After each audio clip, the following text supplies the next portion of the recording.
ترکی تو بیرخت خون تاجیک.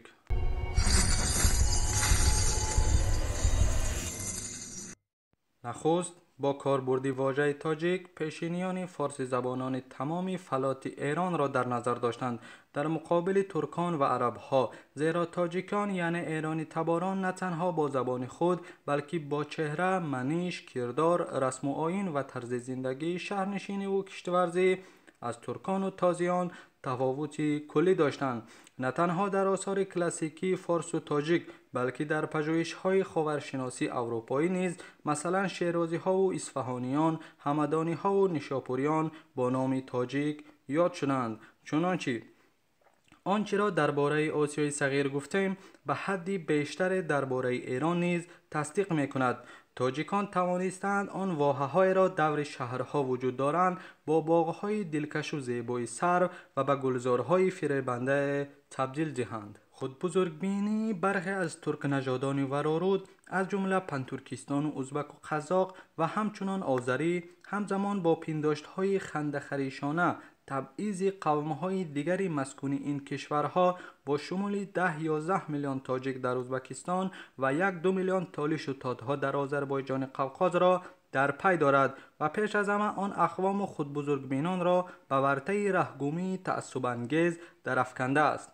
پیامد این کژنگاری ها و تحریف سازی تاریخ قوم های ورارود می باشد که در این میان فرهنگ معابان ازبکستان خصلت بد برتری خواهی قومی را استوار گردانیدند. امروز در کشورهای ترک نژادی آسیای مرکزی خود بزرگبینان تاریخ مردم این فلات را برخواست خویش بازبینی و بازنویسی می کنند. تاریخ نگاران نوین این سرزمین تاریخ پیدایش قوم‌های ترک نژاد را بدان گونه دروغبار کردند که اگر تاجیکی کتاب خوانده نباشد گمان میبرد که پارسی گویان این پهنه به ورارود یعنی آسیای میانه هیچ نزدیکی نداشته از سیاره دیگر به زمین فرود آمدند.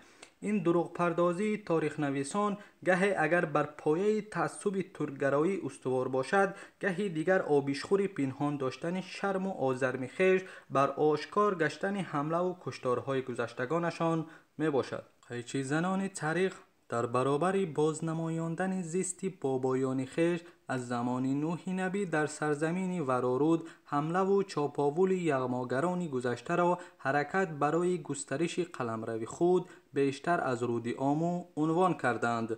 اقتباس از کتاب بلکبک باتیرخان زیر عنوان شاهنامه و ادبیات قزاقی. همین تحریف های فاحش تاریخ مردم ورارود من جمله ناتوان بینی تاجیکان است که گروهی مؤلفان چینایی به هنگام روی کاغذ آوردن شماره خلقت‌های در ازبکستان بدو باش داشته وجود تاجیکان را در این سرزمین نیاکانشان هیچ دانستند.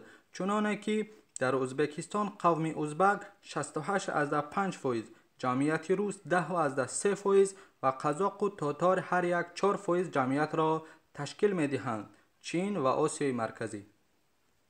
ببینید 11 میلیون تاجیک سمرقند و بخارا، خوارزم و فرغانه و سرخندریا، چرچیخ و دیگر ولایت های این کشور حتی 1% را هم تشکیل نمی کنند. رقتبار و دردآور است که بخشی زیاد این تاریخ نگاران و نویسندگان ترک تبار همچنان برخی چینیان و روسان با کوشش و تلاش های هنگفت ادعا پیش می آورند تا ورارود را محل رقابت امپراتوری های گوناگون ایران از جمله هخامنشیان بازنماینده بدین وسیله گذشته تاجیکان را از ایرانیان در جدایی بازگو نمایند و میخواهند تثبیت نمایند که ایرانیان از راه اشغال ورارود فرهنگ و زبان پارسی را به این فلات آوردند.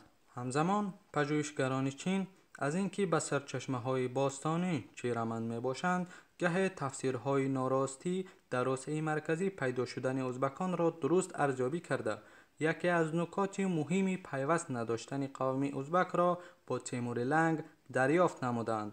از روی کتاب چین و آسیای مرکزی در صفحه 19 گفته شده است در قرن 16 ازبک ها به سوی جنوب حمله بردند، تیموریان را در هم شکستند و خانگری های خیوه و بخارا را تشکیل نمودند.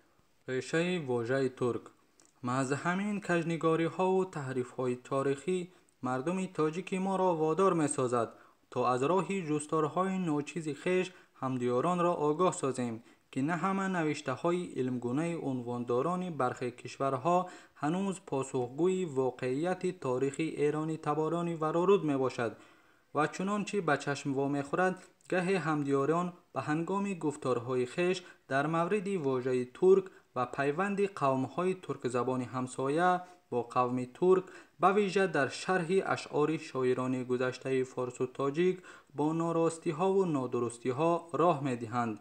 تصمیم گرفتیم این نگاشته ها را پیش دیدار شنوندگان آوریم.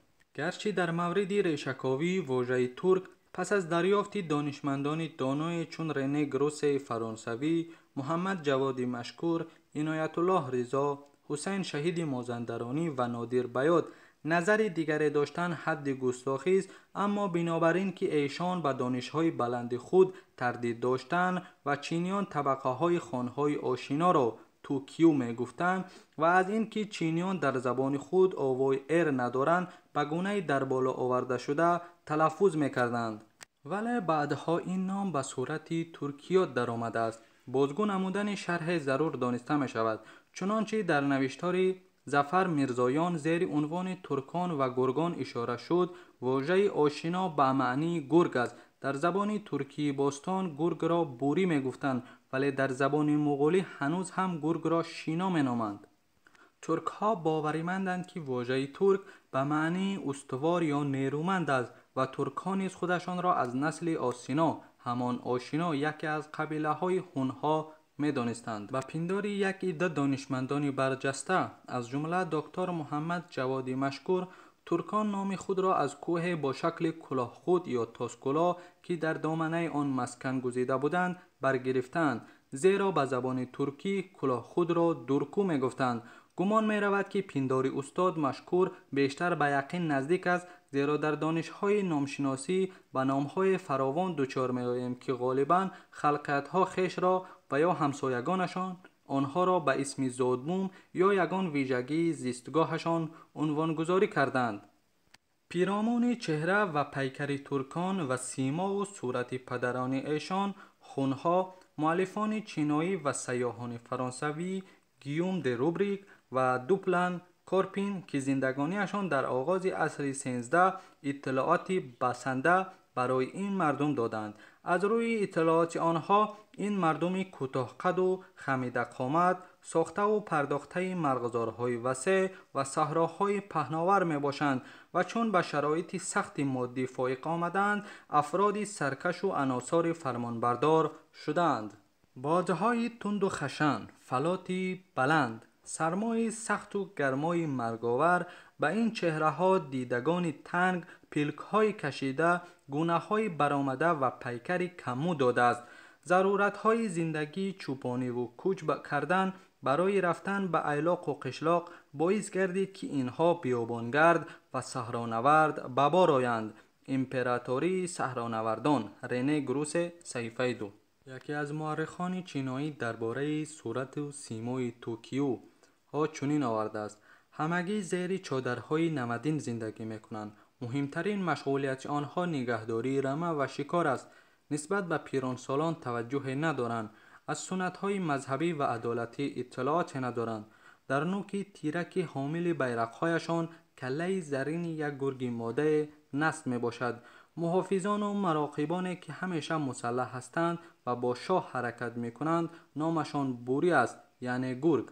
همچنان آوردند که پس از گورانیدن مردگان خود با شماره شخصانی که در زمان زنده بودنش آدم کشته است قطعه های سنگ در کنار قبرشان میگذارند.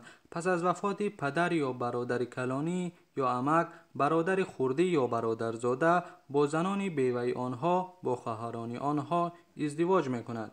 عده زیادی پژوهشندگان قبایل ترک را چنین اندیشه ها فراگیر است که در شمال چین 500 خانواده یا قبیله با نام آشنا ساکن بودند که بر اثر آمیزش با قبیله های گوناگون پدید آمده بودند. عده دیگر بر این نگرند که آشنا نام رئیس قبیله های خرد بوده است که دولت و حکومت نداشتند. این قوم در اول به طرفداری چینی ها بر ضد گون ها جنگیدند، ولی سپس به تابعیت گون ها در آمدند.